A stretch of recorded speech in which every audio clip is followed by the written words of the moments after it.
Hello friends, मैं राशिद अली एक बार फिर आपका आपके अपने चैनल पॉलिटेक्निक क्लासेस में स्वागत करता हूं।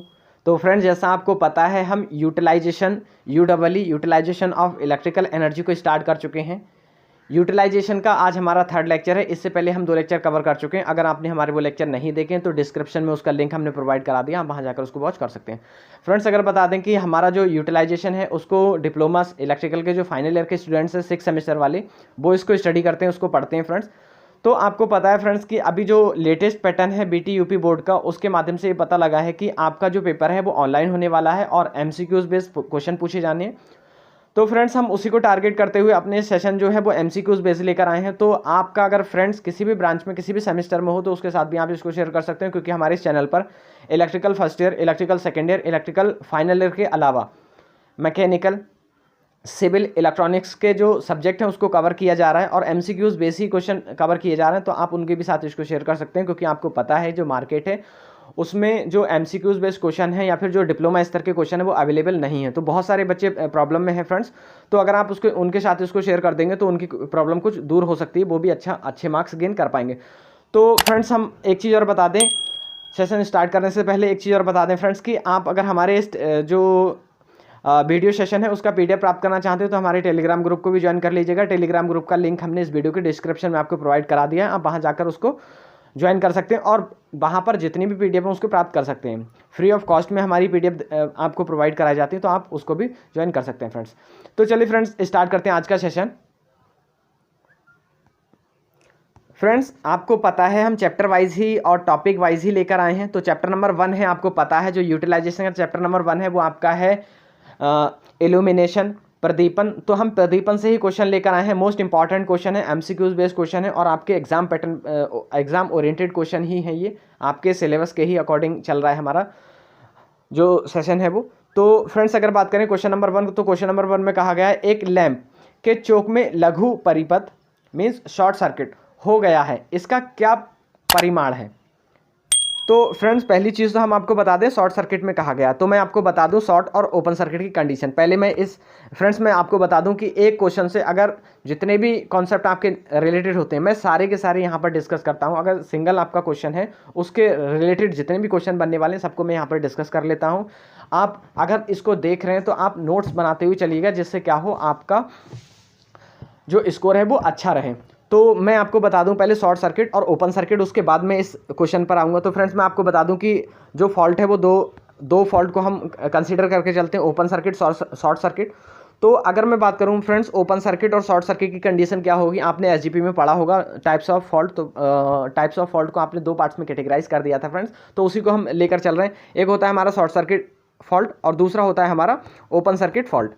तो फ्रेंड्स, मैं आपको बता दूँ कि जो ओपन सर्किट है, अगर मैं शॉर्ट सर्किट फॉल्ट की बात करूं तो शॉर्ट सर्किट फॉल्ट में क्या होगा, करंट की वैल्यू इंक्रीज हो जाएगी।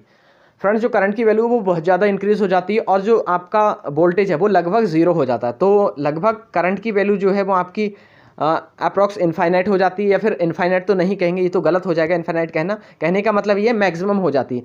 तो जो रेटेड करंट है उस रेटेड करंट की, या फिर जो लोड करंट है फ्रेंड्स, तो लोड करंट की 10 से 15 गुना जो करंट है वो इंक्रीज हो जाती है। कौन से केस में, शॉर्ट सर्किट की कंडीशन के केस में। अगर हम ओपन सर्किट की बात, हाँ, शॉर्ट सर्किट के केस में आपका जो करंट है वो तो इंक्रीज हो गया, तो वोल्टेज पर क्या इफेक्ट पड़ेगा, तो वोल्टेज लगभग आपका 0 हो जाएगा। मतलब वोल्टेज बिल्कुल लो हो गया और आपकी जो करंट है वो इंक्रीज हो गई बहुत ज़्यादा। तो अब जस्ट रिवर्स पाथ की बात करें, ये तो था शॉर्ट सर्किट के लिए। अगर हम ओपन सर्किट की बात करें तो ओपन सर्किट में क्या होगा फ्रेंड्स, ओपन सर्किट में आपका जो करंट है उसकी वैल्यू 0 हो जाएगी और जो आपका वोल्टेज है उसकी वैल्यू मैक्सिमम हो जाएगी। तो ये 2 प्रकार के फॉल्ट थे, इसको नोट डाउन करते हुए चलेगा और जितने भी आपको लग रहे हैं मेरे पॉइंट वो सारे के सारे नोट कर लीजिएगा, सभी इंपॉर्टेंट है। तो अब इस पर आइए, अब यहाँ पर आप आई थिंक इसको अच्छे से कर पाएंगे। तो बोल रहा है कि एक लैंप के चोक में लघु परिपथ शॉर्ट सर्किट हो गया है, तो इसका क्या परिमाण है, परिणाम बोला है, सॉरी परिमाण नहीं है, मैग्नीट्यूड नहीं बोला गया है फ्रेंड्स, रिजल्टेंट बोला गया है। रिजल्ट पूछा जा रहा है इसमें कि क्या रिजल्ट होगा उसका। तो अगर हम परिणाम की बात करें तो पहला ऑप्शन पर आइए, लैंप को फिर से चालू करने पर उसका फिलामेंट फूट जाएगा। फ्रेंड्स, मैंने आपको बता दिया कि करंट की वैल्यू इंक्रीज हो रही है और जब करंट की वैल्यू इंक्रीज होगी तो क्या होगा, फिलामेंट ही फूटेगा उसका, है ना। तो ये वाला पहला ही ऑप्शन ठीक हो गया। अगर मैं सेकंड की बात करूं तो सेकंड पर आ जाइए। सेकंड में क्या कहा गया, परिपथ में विद्युत धारा तेजी से बढ़ जाएगी। तो बिल्कुल सही बात है, परिपथ में बढ़ेगी, पर यहाँ पर ये फिलामेंट की बात करी गई है फ्रेंड्स, चोक कुंडली की लैम्प की बात करी गई है, तो लैम्प के हिसाब से हम किसको टिक करेंगे, जो हमारा फिलामेंट है उसकी बात कही जाएगी, क्योंकि आपको पता है अगर बल्ब में करंट की वैल्यू इंक्रीज हो जाती है तो सिंपली हमारा जो फिलामेंट है उसकी जो रेटेड वैल्यू है उससे ज़्यादा करंट वहाँ पर फ्लो हो जाती है, तो वो क्या हो जाता है, वो टूटना शुरू हो जाता है या फिर मेल्ट हो जाता है। तो ऑप्शन ए आपका राइट आंसर हो जाएगा। अगर सी की बात करें तो सी में देख लीजिए, लैम्प तेज प्रकाश देगी, तो ये तो वैसे ही गलत हो गया। डी पर देखिए, लैम्प धीमी प्रकाश देगी, ये भी गलत हो गया है ना। तो पहले और दूसरे में ही संदेह है, पर अगर मैं पहले की बात करूं तो पहला ज़्यादा सूटेबल है। क्यों सूटेबल है? क्योंकि उसका जो फिलामेंट है वो ही टूट जाएगा, जब वो ही फूट जाएगा तो फिर आगे बचेगा क्या, है ना। तो नेक्स्ट पर आ जाइए क्वेश्चन नंबर सेकंड पर। तो फ्रेंड्स नेक्स्ट पर आ जाइए सेकंड वाले पर। सेकंड वाले में क्या कहा गया है? सेकंड वाले में ये बोल रहा है फ्रेंड्स कि निम्नलिखित में से CFL के लिए कौन सा कथन सत्य नहीं है। सत्य मतलब आपको असत्य बताना है, झूठ बताना है, ठीक है, जो फॉल्स है उसको बताना है। तो पहले वाले पर आते हैं फ्रेंड्स। पहले में कहा गया है इसकी रोशनी ठंडक प्रदान करती है, तो ये ठीक है, बिल्कुल सही है। सही कैसे फ्रेंड्स? अगर हम बल्ब की बात करें तो आप बल्ब के रोशनी में बैठेंगे तो आपको लगेगा वहाँ पर हीट जनरेट हो रही है, जबकि आप CFL की रोशनी में बैठेंगे तो आपको ऐसा कुछ महसूस नहीं होगा। तो आपका ए वाला ऑप्शन करेक्ट हो गया पहले तो, मतलब ठीक है ये CFL के लिए। और सेकंड पर, और हमको कौन सा क्या सर्च करना है? गलत, झूठ सर्च करना है, ठीक है। ये देखिए यहाँ पर बोल रहा है कि असत्य है, तो हमको तो असत्य सर्च करना है। नेक्स्ट पर आइए, नेक्स्ट क्या बोल रहा है? उच्च स्टार्टिंग वोल्टेज के लिए इलेक्ट्रॉनिक परिपथ का प्रयोग किया जाता है, तो बिल्कुल सही बात है, ये इलेक्ट्रॉनिक परिपथ का प्रयोग करते हैं हम। इलेक्ट्रॉनिक जो परिपथ होते हैं उनका प्रयोग करते हैं इसके लिए, है ना। आपने देखा होगा जो CFL होती है, CFL का जो बेस होता है वहाँ जब आप खोलते हो तो इलेक्ट्रॉनिक्स जो सर्किट है वो बना हुआ होता है, उसमें आपका ट्रांजिस्टर लगा हुआ होता है, ट्रांसफार्मर लगा हुआ होता है, डायोड लगे हुए होते हैं, थायरिस्टर लगे हुए होते हैं, सॉरी ट्रांजिस्टर लगे हुए होते हैं, और आपके साथ के साथ उसमें काफ़ी सारे रजिस्टेंस लगे हुए होते हैं, ठीक है। तो ये क्या है आपका, ये इलेक्ट्रॉनिक्स जो परिपथ है वो क्या करता है, वहाँ पर high current, starting high voltage को क्या करता है, वो लिमिट करता है, ठीक है, जो स्टार्टिंग वोल्टेज है उसको लिमिट कर देता है। नेक्स्ट है आपका सी। तो सी में क्या है? सी में बिजली की खपत ज़्यादा होती है, तो ये बिल्कुल गलत है। गलत कैसे? क्योंकि आपको पता है जो आपकी बिजली है उसकी खपत बल्ब में ज़्यादा होती है ना, तो बल्ब इसका आंसर होता, पर यहाँ पर तो CFL की बात करी गई, तो आपका सी वाला गलत हो जाएगा। और डी की बात करें तो डी में ये बोल रहा है कि 18 वाट का CFL 100 वाट के इनकैंडिसेंट लैम्प के बराबर प्रकाश देता है। तो जो इनकैंडिसेंट लैम्प होती है वो 100 वाट की अगर होगी तो हमारा जो LED है वो CFL है वो 18 वाट का होगा, तो इक्वल दोनों की रोशनी होगी, तो ये भी बिल्कुल ठीक है। तो आंसर कौन सा गलत होगा? आंसर आपका सी वाला गलत होगा, और गलत ही पूछ रहा है, तो आपका answer C is the right answer of the question, ठीक है। तो नेक्स्ट पर आ जाइए। नेक्स्ट क्वेश्चन थर्ड वाले में क्या बोल रहा है? थर्ड वाले में बोला निम्नलिखित में से किसका उपयोग सर्च लाइट एवं सिनेमाघर प्रोजेक्टर में किया जाता है। तो फ्रेंड्स ये तो सभी को पता होगा, आई थिंक सारे बच्चे इसको जानते होंगे कि जो आर्क लैंप होती है उसी का हम प्रयोग करते हैं सिनेमाघर में प्रोजेक्टर के रूप में। जो प्रोजेक्टिंग करते हैं हम पर्दे पर जो फिल्म दिखाई जाती है तो वो आर्क लैंप के द्वारा ही दिखाई जाती है, ठीक है। तो नेक्स्ट पर आ जाइए फ्रेंड्स। नेक्स्ट क्वेश्चन में कहा गया है एक बल्ब, क्वेश्चन नंबर 4 बोल रहा है एक बल्ब औसत 25 कैंडल पावर का प्रकाश पैदा करता है, ठीक है। तो 25 पावर का जो प्रकाश है उसको पैदा कर रहा है फ्रेंड्स।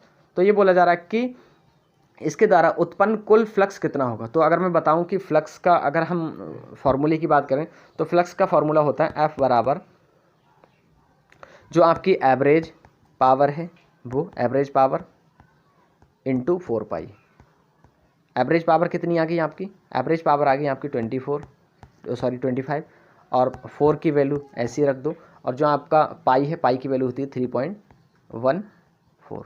तो अगर हम इसकी मल्टीप्लाई करेंगे फ्रेंड्स, अगर इसकी इससे मल्टीप्लाई करेंगे 25 की 4 से करेंगे तो कितना आ जाएगा? 100 आ जाएगा, और जब 100 की हम 3.14 से मल्टीप्लाई करेंगे तो हमारे पास आ जाएगा 314, ठीक है। तो देख लीजिए 314 कहीं पर आंसर है, तो ये वाला ऑप्शन ए आपका राइट हो जाएगा, ठीक है। तो नेक्स्ट पर आ जाइए, देख लीजिए इसका एनालिसिस भी हम लेकर आए हैं फ्रेंड्स। अगर आप इसको देखना चाहें तो देख सकते हैं इसको भी।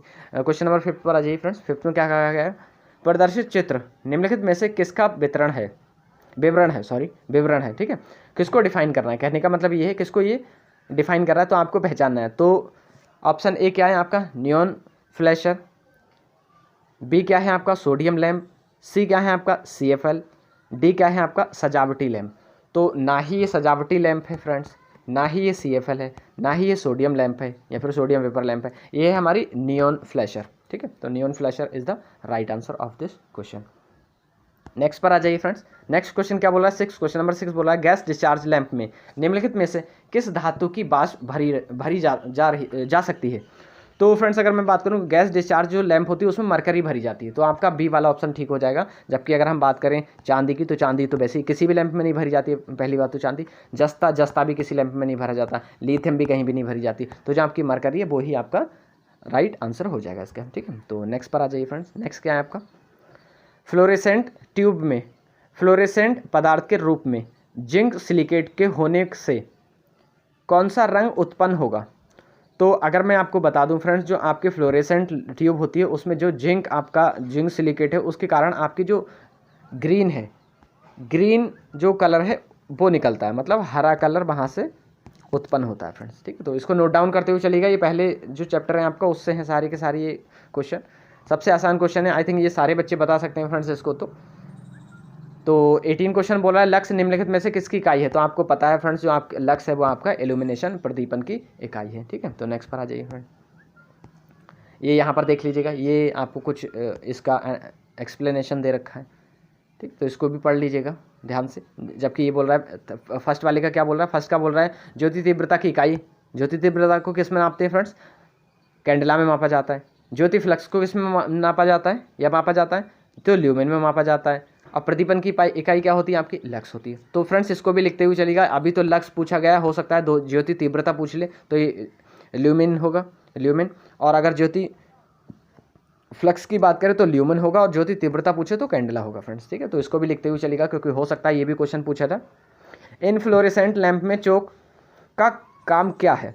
तो अगर मैं बता दूं चोक का काम क्या होता है, चोक का कोई सी भी आपकी ट्यूबलाइट हो या फिर कोई सी भी लैंप हो, हर लैंप में आपकी जो चोक है वो क्या करती है, करंट को लिमिट करती है।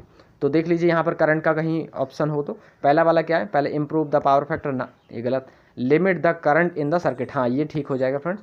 थर्ड पे क्या बोला है, थर्ड भी देख लीजिएगा एक बार। Limit the voltage across the lamp, बिल्कुल गलत है ये तो।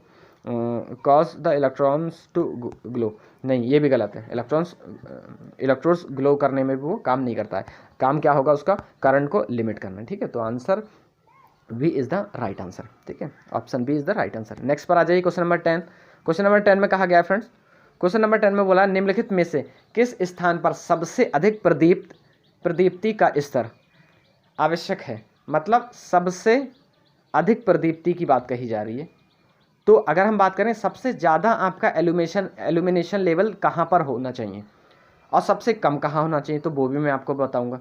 तो अगर हम बात करें फ्रेंड्स सबसे ज़्यादा कहाँ होना चाहिए, तो सबसे ज़्यादा होना चाहिए हमारा जो वर्कशॉप वगैरह है वहाँ पर, मतलब जो वर्किंग इंडस्ट्रीज़ हैं ऐसी जगहों पर होना चाहिए। तो एक बार हम जो ऑप्शन है उसके थ्रू जाते हैं। सिंचाई कक्ष में, तो सिंचाई कक्ष में तो कोई मतलब ही नहीं है, ये गलत हो गया आपका। उद्योग में सक्षम समुच्चयन लाइन में, चलो इस पर विचार करेंगे फ्रेंड्स, इसको अभी होल्ड पर रखिएगा। सी पर आ जाइए। सी में बोला गया है शोरूम इन शॉपिंग मॉल्स, तो इसका भी इतना कोई महत्व नहीं है।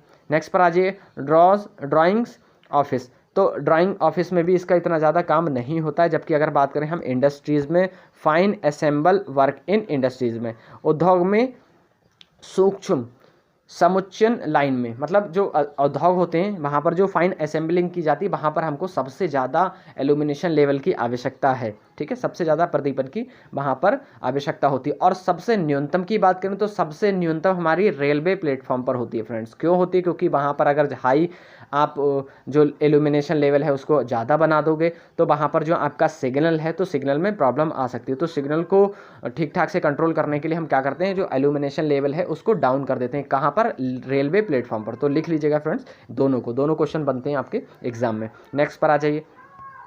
Which of the following curves represent the lines of lamp, कौन सी लाइन लैंप को प्रदर्शित कर रही है। तो एक बार इसके हम ऑप्शन के थ्रू गो थ्रू होते हैं।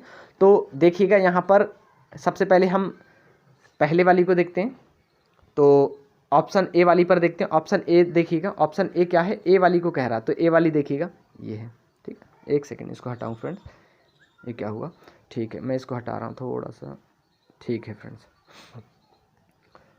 तो अगर मैं ए वाले की बात करूँ तो ए वाला यहाँ पर है, ये है फ्रेंड्स। अगर मैं बी की बात करूँ तो बी कहाँ पर है आपका, बी देख लीजिएगा, बी ये वाला है। अगर मैं सी की बात करूँ तो सी कहाँ पर है आपका, सी ऐसा है। तो सी तो वैसे ही गलत हो गया, ऐसा होता ही नहीं है। जबकि हम बात करें जो हमारा रेटेड मात्रा है वो सामान्य वोल्टेज के साथ साथ क्या होती है, वो मतलब रेटेड जो मात्रा है वो घटती है और आपका जो वोल्टेज है जनरल वोल्टेज वो इंक्रीज होता है। तो सी वाला तो वैसे ही गलत हो गया। अगर हम डी की बात करें तो डी वाला भी वैसे ही गलत हो गया, डी भी ठीक नहीं है। ठीक है, तो फ्रेंड्स या ए हो सकता है या बी हो सकता है। अब हम देखते हैं कि ए वाले में क्या है। तो ए वाले में आप देख रहे हैं ए वाले की जो वोल्टेज वेरिएशन है वो बिल्कुल ही यहीं से डिक्रीज हो रहा है, जबकि अगर हम बी वाले की बात करें तो थोड़ा सा इसकी कर्व है। तो आपका जो ऑप्शन बी है वो वाला करेक्ट हो जाएगा, ऑप्शन बी। ठीक है, नेक्स्ट पर आ जाइए फ्रेंड्स। नेक्स्ट क्या बोला गया है, नेक्स्ट में बोला है which of the following will need the highest level of illumination. सबसे ज़्यादा हाईएस्ट एल्यूमिनेशन कहाँ पर होता है, निम्नलिखित में से उच्चतम स्तर प्रदीपन की आवश्यकता होगी। तो फ्रेंड्स कहाँ पर होगी, अब मैं आपको पहले ऑप्शन के हिसाब से जाना है फ्रेंड्स आपको। जैसे इससे पहले वाले में क्या था, इससे पहले वाले में आपका ऑप्शन के हिसाब से आप वहाँ भी गए थे, यहाँ भी आप ऑप्शन के हिसाब से जाओगे। देखो अभी मैंने आपको बताया कि रेलवे प्लेटफॉर्म पर सबसे कम एल्यूमिनेशन की आवश्यकता होती, तो ये तो गया। सेकेंड है बेडरूम्स, तो बेडरूम में भी आपको लो एल्यूमिनेशन की आवश्यकता होती है ना। नेक्स्ट है आपका हॉस्पिटल वार्ड्स, तो हॉस्पिटल वार्ड्स में भी इतनी ज़्यादा एल्यूमिनेशन की आवश्यकता नहीं होती। अगर हम बात करें प्रूफ रीडिंग, तो रीडिंग कक्ष जो होता है, प्रूफ रीडिंग जो कक्ष होता है, वहाँ पर आपको अधिक जो आपका प्रदीपन है या फिर जो आपका लेवल ऑफ इल्यूमिनेशन है उसकी हाई एल्यूमिनेशन की रिक्वायरमेंट होती है। तो option A is the right answer. Next पर आ जाइए। नेक्स्ट क्वेश्चन बोल रहा है 13 में कहा गया है फ्रेंड्स, 13 में बोल रहा है friends the following systems is used in connections of various lamps and appliance in parallel identify the system। निम्न में से कौन सा तंत्र लैंपों और उपकरणों के समांतर में जोड़ने के लिए उपयोग में आता है। तो अगर हम बात करें कौन सा लैंप आएगा, तो आपको पता है जो आपका लैंप है उसको अगर पैरेलल में जोड़ा जाता तो लूपिंग में जोड़ते हैं हम, है ना। तो लूपिंग वाला ढूंढ लीजिएगा, लूप बनाकर ही हम उसको ऐड करते हैं। आपको पता है जो किरचॉफ के नियम पढ़े थे, तो एक था संधि का नियम, एक लूप का नियम था। तो लूप का नियम कहाँ लग रहा था, जहाँ पर आपके बहुत सारे प्रतिरोध कनेक्टेड थे, आपका एक क्लोज पाथ बना रहे थे, क्लोज पाथ फॉर्म कर रहे थे। तो यहाँ भी हमको जो लूप है, लूप सिस्टम में ही उसको कनेक्ट करने या फिर प्रयोग करना है। ठीक है, तो आपका बी वाला करेक्ट हो जाएगा आंसर। अगर आपको इसका एनालिसिस चाहिए तो एनालिसिस भी देख लीजिएगा, ये है आपका एनालिसिस, इसके साथ साथ चल रहा है। Candle is a unit of, तो ये पूछा जा रहा है जो कैंडला है वो किसकी यूनिट है। Candela is a unit of, तो कैंडला किसकी यूनिट है, तो आपको पता है ज्योति तीव्रता की यूनिट है। पहला तो ये पूछ सकता है कि कैंडला किसकी यूनिट है, तो आप बता दोगे ज्योति तीव्रता की यूनिट है। दूसरा ये पूछ सकता है कि ज्योति तीव्रता किसकी इकाई है, तो आप बता सकते हो कैंडला की इकाई है। ठीक है, तो दो क्वेश्चन बन गया। तीसरा इसका क्वेश्चन पूछ लेगा, मीन्स आप फॉर्मूला पूछ लेगा कि जो आपका कैंडला है उसमें मीन्स जो आपका लुमिनस इंटेंसिटी है या ज्योति तीव्रता है उसमें और आपका जो फ्लक्स है उसमें क्या रिलेशन है। तो आपका एफ क्या है, फ्लक्स है आपका, ज्योति फ्लक्स हो गया, और ये ज्योति तीव्रता हो गई आई, और जो ओमेगा है वो आपका क्या है, एंगुलर वेलोसिटी। ठीक है, तो नेक्स्ट पर आ जाइए फ्रेंड्स। क्वेश्चन नंबर 15 में कहा गया the colour of the light given out by A sodium vapour discharge lamp is. Sodium वाष्प विसर्जन लैम्प द्वारा दी जाने वाली रोशनी का रंग कैसा होता है। तो फ्रेंड्स मैं आपको बता दूं जो सोडियम लैम्प है, सोडियम वेपर जो लैम्प होती है उसका जो स्टार्टिंग कलर होता है, दो कलर देती है जो सोडियम वेपर लैम्प है। सोडियम वेपर लैम्प दो कलर देती है फ्रेंड्स। स्टार्टिंग में क्या करती है, स्टार्टिंग में उसका जो कलर होता है वो पिंक होता है। फिर जब जो उसके अंदर सोडियम भरा हुआ है, जब सोडियम का वेपराइजेशन हो जाता है, जब वेपर में कन्वर्ट हो जाता है सोडियम, तो उसका जो कलर है वो येलो हो जाता है फ्रेंड्स। इसको नोट डाउन करते हुए चलिएगा। तो स्टार्टिंग, ये दो क्वेश्चन पूछे जा सकते हैं फ्रेंड्स कि आपका स्टार्टिंग में कैसा कलर होता है, तो पिंक होगा, और जब वो ग्लो कर जाएगी तो उसका येलो होगा। तो आपका पूछा जा रहा है कि कौन सा कलर है, जबकि स्टार्टिंग की बात नहीं कही गई है। अगर स्टार्टिंग की बात कही जाती तो आप उसको पिंक टिक करते, पर आपका option is the option C is the right answer. ठीक है, तो आपका जो सी है वो आपका करेक्ट हो जाएगा इस वाले क्वेश्चन का, 15 वाले का। नेक्स्ट पर आ जाइए। A lamp having mean spherical candle power of 800 is suspended at a height of 10 metre, calculate the illumination just below the lamp. मतलब ये बोल रहा है कि जो आपकी लैंप है उसके जस्ट नीचे कितना प्रदीपन होगा उसको ज्ञात करना है। तो एक बार हम इसको हिंदी में पढ़ते हैं फ्रेंड्स। 800 की मध्य गोलाकार मोमबत्ती शक्ति वाले लैंप को 10 मीटर की ऊंचाई पर लटकाया गया है। लैंप के ठीक नीचे प्रदीपन का परिकल्पना कीजिए। तो जो परिकल्पना मतलब ज्ञात करना है, कैलकुलेशन करना है आपको कि जो आपका लैंप है उसके जस्ट नीचे कितना प्रदीपन हो रहा है, कितना वहाँ पर एल्यूमिनेशन हो रहा है। तो फ्रेंड्स अगर मैं इसके सोल्यूशन की बात करूँ तो एक बार देखिए यहाँ पर अगर हम इसके फॉर्मूले की बात करें तो फॉर्मूला यहाँ पर होता है आपका I इक्वल टू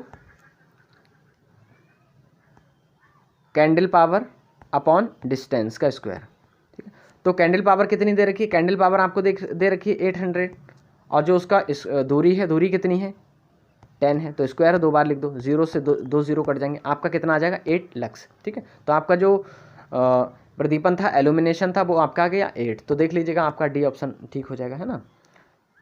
नेक्स्ट पर आ जाइए 17, क्वेश्चन नंबर 17 में बोल रहा था the purpose of choke is a fluorescent tube is to. तो ये बोलना चाह रहा है प्रदीपशीलती फ्लोरेसेंट ट्यूब में चोक का प्रयोजन क्या है। तो आपको ये बताना है जो आपकी फ्लोरेसेंट ट्यूब है उसमें जो चोक है उसका क्या काम है। तो ऑप्शन ए क्या बोल रहा है, इंक्रीज करंट, करंट को इंक्रीज करना, बिल्कुल नहीं, करंट को इंक्रीज बिल्कुल नहीं करेगी। तो ऑप्शन पहला वाला तो वैसे ही गलत हो गया। ऑप्शन डी पर आइए, सी पर आइए, बी पर आइए, डिक्रीज वोल्टेज मोमेंट। तो मोमेंटरीली अगर बात करें हम, मीन्स वोल्टेज को क्षणिक घटाना, क्षणिक मतलब मोमेंटरीली बोल लो, या फिर आप इसको इंस्टेंटेनियस भी बोल सकते हो, सडनली भी बोल सकते हो, है ना। सडन क्या करना है, आपके जो वोल्टेज है उसको डिक्रीज करना, तो ये भी उसका ऑप्शन नहीं है।